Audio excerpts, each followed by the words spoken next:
So you wrote a book. Congrats. That's the hard part. Now comes the brutal question that every writer has to ask. Do you sign with a traditional publishing, or do you try to build your own empire by going through self-publishing? Pick wrong and you could be waiting years for an approval letter that never comes. Or dump thousands of dollars into a self-published book that only ranks around 2,400,000. Today we're breaking down the hard metrics, the royalties, speed, control, and marketing. The biggest perk to this one is credibility and zero risk up front, right? You're not dumping money into the cover design or the editing or any of that. It's being taken care of for you. And they're making sure to get it into brick and mortar stores. Plus, you're getting the prestige of being able to say, I got my book into Barnes and Nobles. But here's the catch, something that no one will tell you. The speed in which it takes to get your books into a brick and mortar store is painfully slow. It could take anywhere between 18 to 24 months before your book enters into a Barnes & Nobles. Secondly, your royalties are way lower. On a hardcover book, it's probably 10 to 15%. Softcover is probably, I've heard, somewhere between 4% to 10%. You're getting a lot less in royalties than you would in self-publishing. On top of that, you don't earn anything until they make back their money from the advance they gave you. So if they gave you a $20,000 advance, until they make back that $20,000, you're not getting anything else. So you better make sure you budget that money correctly. Now let's flip the coin on this one, right? So you got Amazon KDP, you got Ingram Sparks, and you got Drafted Digital. These changed everything when it came to publishing.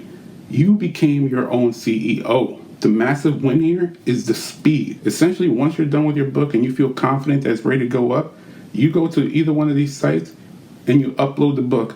Boom, there, done. If it takes you 6 months to write the book, 2 months to edit it, and you feel you're good to go, that's 8 months, your book is up.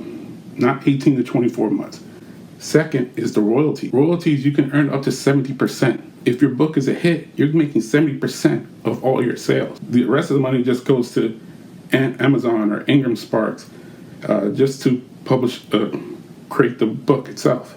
Otherwise, you're making bank. But there are some brutal realities when it comes to self-publishing.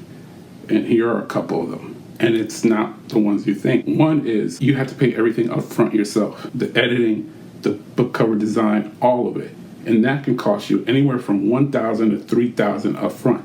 So if you don't have that money, you might want to go the traditional publishing route. Two, it's harder to get into brick and mortar stores as a self-published author than it is a traditionally published author.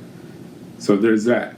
So if your goal is to get your book into a brick and mortar store, it's more likely to happen through traditional publishing than it is through self-publishing. I'm not saying it's impossible, but to be able to do it, you have to know how to manage yourself. You need to know how to promote yourself. You need to know how to get out there and grind it out. You are a 24/7-day-a-week business. You have to know how to create mailing lists. You have to be able to promote yourself. You have to get in contact with other authors and get your name out there, going to different events and stuff like that. That's how you'll get your book into a brick and mortar if you're a self-published author. So which route do you choose? So if you already have a big platform and your desire is to see your book in a brick and mortar store, and you don't want nothing at all to do with the production, the managing of the production of your book, go traditional. It's a lot simpler. There's a lot less worry about it. But also remember this, you're going to get hit with a lot of rejection letters. A lot. And sometimes you might not even get a rejection letter. You might never hear from them. Go self-publishing if you want full creative control, right? If you want to be able to put your hands in all aspects of the publishing industry, go self-publishing. Because you got to do everything yourself. You got to come up with the cover book design. You got to come up with the blurb. You got to go out there and advertise yourself. You got to get the mailing list. You got to do everything. If you want to be your own boss, go self-publishing.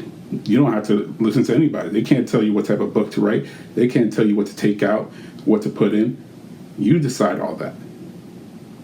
If you went traditional and you had some in your book they didn't like, they would tell you to remove it. And you would have to remove it. Also go self-publish if you write in high-selling genres like sci-fi or romance. they usually make out pretty well in the self-publishing industry. And again, if you want to turn higher profits, go self-publishing. You get somewhere between 60 to 70% of every book that you sell. Which path are you leaning towards? Drop your book genre down in the comments down below. Don't forget to like and subscribe button for more publishing strategies. See you in the next video.